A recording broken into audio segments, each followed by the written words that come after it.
नमस्कार। महाराष्ट्र के पूर्व मुख्यमंत्री और शिवसेना प्रमुख रहे उद्धव ठाकरे, जो कि अभी भी विभाजित शिवसेना के प्रमुख हैं, बाला साहब ठाकरे के पुत्र हैं, इतने डरे हुए हैं देवेंद्र फडणवीस से मित्रों, इतने डरे हुए हैं कि अब एक तरफ देवेंद्र फडणवीस को महाराष्ट्र से भगा देना चाहते हैं, वही दूसरी तरफ उद्धव ठाकरे ने महाराष्ट्र में भगवान विष्णु का अवतार करा लिया है। दोस्तों, भगवान विष्णु का अवतार यूं तो कहा जा सकता है कि भारत की संस्कृति में, सनातन व्यवस्था में हम मानकर चलते हैं दोस्तों कि हर कंकर में शंकर है। हम गॉड पार्टिकल में भरोसा रखने वाले लोग हैं। हम तो ये मानने वाले लोग हैं दोस्तों कि प्रकृति के हर एक तत्व में भगवान का वास है। हमारा भगवान का फिलोसफी ये है दोस्तों कि भौ से भूमि, गौ से गगन, वो से वायु, ओ से अग्नि और फिर नौ से नीर, यानी भगवान। हमारा भगवान तो प्रकृति का हर एक तत्व है। लेकिन इतने डरे हुए हैं देवेंद्र फडणवीस से उद्धव ठाकरे कि अब इन्होंने अभिजीत दीपके को विष्णु का अवतार मान लिया है। दोस्तों, कल यानी 27 जुलाई को शिवसेना के प्रमुख, शिवसेना यूबीटी के प्रमुख मैं बता रहा हूं दोस्तों, शिवसेना यूबीटी के प्रमुख उद्धव ठाकरे का जन्मदिन भी था। और इसी के साथ उद्धव ठाकरे ने एक तिरंगा विजय सभा भी आयोजित की थी दोस्तों। इस सभा में इनके साथ MNS राज ठाकरे भी थे मौजूद, साथ ही एनसीपी के नेता रोहित पवार भी मौजूद थे दोस्तों।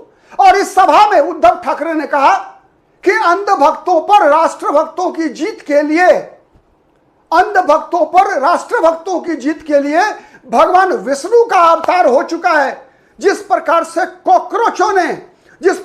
कॉकरोचों ने भारतीय जनता पार्टी के नेताओं के अहंकार को तोड़ा है, जिस प्रकार से राजनाथ सिंह कहा करते थे कि भारतीय जनता पार्टी में इस्तीफे नहीं होते, उसके बावजूद धर्मेंद्र प्रधान को जहां इस्तीफा देना पड़ा, केंद्र सरकार को नरेंद्र मोदी के सरकार का दम्भ टूटा, तो ये इस बात का परिचायक है कि अब इनका समय पूरा हो चुका है। दोस्तों, न केवल इस विजय सभा में शिवाजी पार्क में, बल्कि एक मीडिया हाउस को दिए इंटरव्यू में भी उद्धव ठाकरे ने इस बात को दोहराया कि अभिजीत दीपके भगवान विष्णु के अवतार हैं।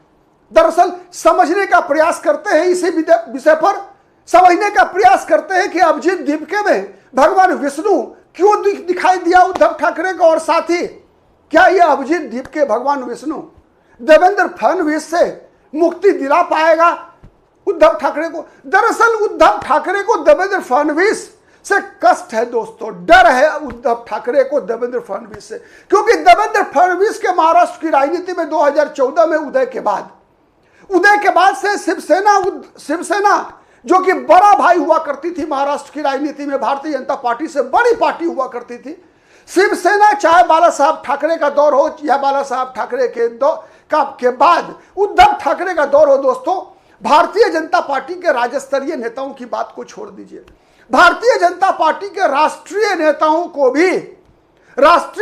को भी चाहे बाला साहब ठाकरे रहे हो या उद्धव ठाकरे रहे हो, इनके दरबार मातोश्री में मत्था टेकना पड़ता था। लेकिन अब वो हैसियत नहीं है, और अब वो हैसियत नहीं है दोस्तों, उसका सबसे बड़ा जिम्मेवार ये मानते हैं देवेंद्र फडणवीस को। इसीलिए गाहे बगाए संजय राउत देवेंद्र फडणवीस को प्रधानमंत्री बनाकर दिल्ली भेजने की बात करते हैं, और न प्रधानमंत्री नहीं बन पाए देवेंद्र फडणवीस, तो चलो शिक्षा मंत्री ही बनवा दिया जाए। धर्मेंद्र प्रधान के इस्तीफे के बाद देवेंद्र फडणवीस को शिक्षा मंत्री बनाने की पैरवी संजय राउत कर रहे हैं। जब शिक्षा मंत्रालय का अतिरिक्त प्रभार वरिष्ठ मंत्री प्रहलाद जोशी को सौंपा गया, उसके बाद जब पत्रकारों ने संजय राउत से पूछा दोस्तों कि अब तो प्रहलाद जोशी बन गए हैं शिक्षा मंत्री, तो संजय राउत क्या कहते हैं? संजय राउत कहते हैं कि ये तो टेम्पररी व्यवस्था है, परमानेंट व्यवस्था के तहत देवेंद्र फडणवीस ही जाएंगे, देवेंद्र फडणवीस PM मटेरियल है। तो ये खौफ है देवेंद्र फडणवीस का दोस्तों। देवेंद्र फडणवीस का खौफ केवल इस कारण नहीं है, और इस कारण केवल अभिजीत दीपके के बारे में भगवान विष्णु का अवतार नहीं बताया है। दरअसल 2014 से पहले ही महाराष्ट्र की राजनीति में परिवर्तन आने लगा था दोस्तों। गोपीनाथ मुंडे प्रमोद महाजन के निधन के बाद गोपीनाथ मुंडे महाराष्ट्र भारतीय जनता पार्टी में सबसे बड़े नेता के रूप में उभरे थे। गोपीनाथ मुंडे के उभरते ही भारतीय जनता पार्टी के साथ एक नया सामाजिक समीकरण महाराष्ट्र की राजनीति में बनना शुरू हो गया था दोस्तों। वह समीकरण था ओबीसी का, पिछड़े वर्गों का। पिछड़े वर्ग के लोग महाराष्ट्र के भारतीय जनता पार्टी से जुड़ने लगे थे।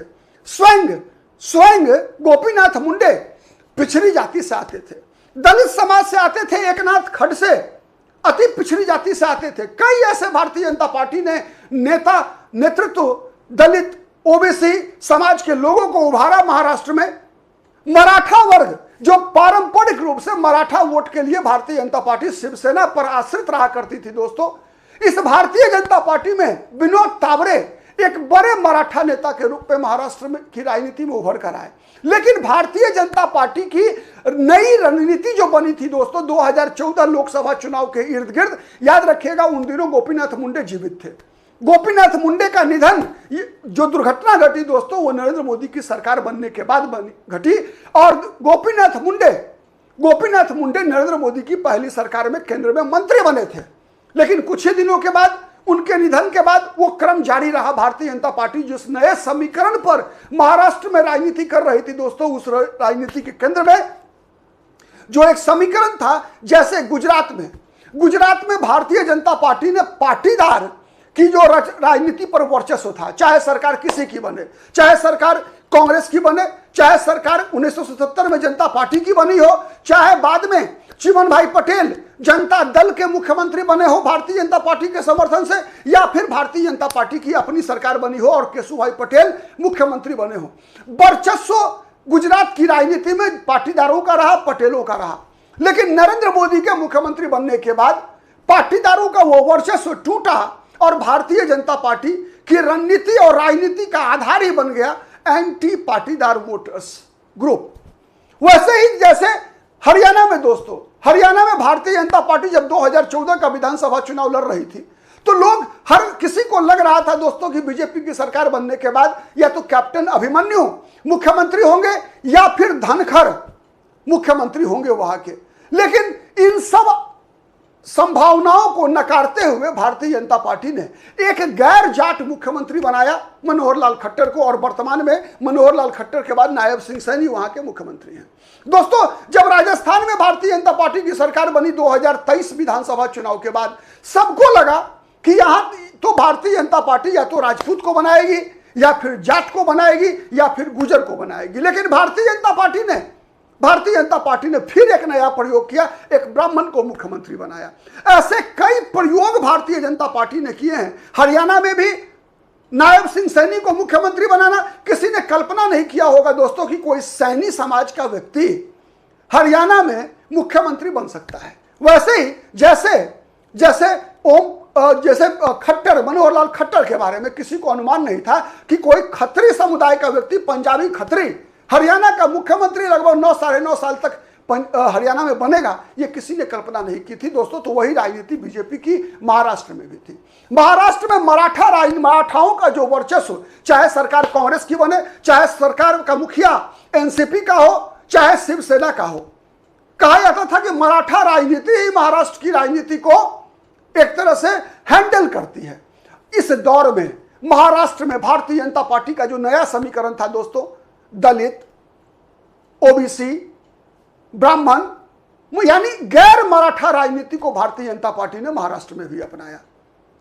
यही मुख्य कारण था दोस्तों कि जब उद्धव ठाकरे भारतीय जनता पार्टी से अलग हुए, जब उद्धव ठाकरे कांग्रेस पार्टी और एनसीपी के साथ गठबंधन किया, और इस गठबंधन में प्रकाश अंबेडकर की पार्टी भी साथ रही, तब भी महाराष्ट्र के दलितों ने महाविकास अघाड़ी उद्धव ठाकरे के गठबंधन को वोट नहीं दिया, बल्कि ज्यादा वोट, अधिकतर वोट दलितों का भारतीय जनता पार्टी को मिला।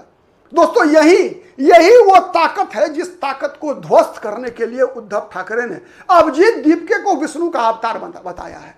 दोस्तों, अभिजीत दीपके का संबंध महाराष्ट्र से है। महाराष्ट्र के औरंगाबाद जिले, जो कि अब छत्रपति संभाजी नगर है, वहां जन्म लेने वाले अभिजीत दीपके जाति से दलित समाज से आते हैं दोस्तों, महार जाति से आते हैं, उसी समाज से आते हैं जिस समाज से बाबा साहब भीमराव अंबेडकर आते थे।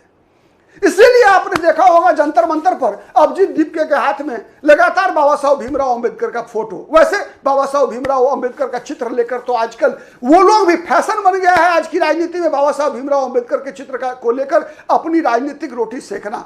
तो दरअसल दोस्तों ये महाराष्ट्र की राजनीति में जो देवेंद्र फडणवीस से डर है, देवेंद्र फडणवीस की जो ताकत बनी है दोस्तों विगत 12 वर्षों के अंदर महाराष्ट्र की राजनीति में, और जिस कारण से शिवसेना उद्धव ठाकरे लगभग आप कह सकते हैं कि अब अंतिम सांसें गिन रही है।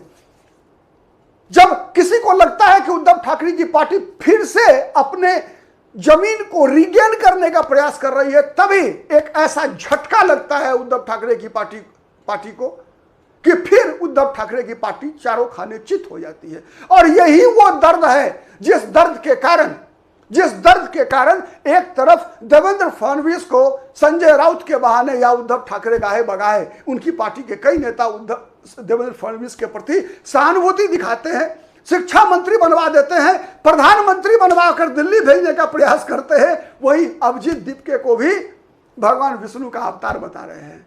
तो असली खेल यही है असली खेल। आप इस खेल से कितने सहमत हैं कमेंट करके बताइएगा दोस्तों। हमारा विश्लेषण यदि पसंद आता है तो प्लीज लाइक कीजिए, शेयर कीजिए, जिससे कि अधिक से अधिक लोगों तक हमारी बातें पहुंचे। अब तक यदि पॉलिटिकल आइडिया को दोस्तों आपने सब्सक्राइब नहीं किया है तो प्लीज सब्सक्राइब कीजिए। आज के लिए इतना ही, फिर मुलाकात होगी किसी अन्य मुद्दे पर, तब तक के लिए नमस्कार।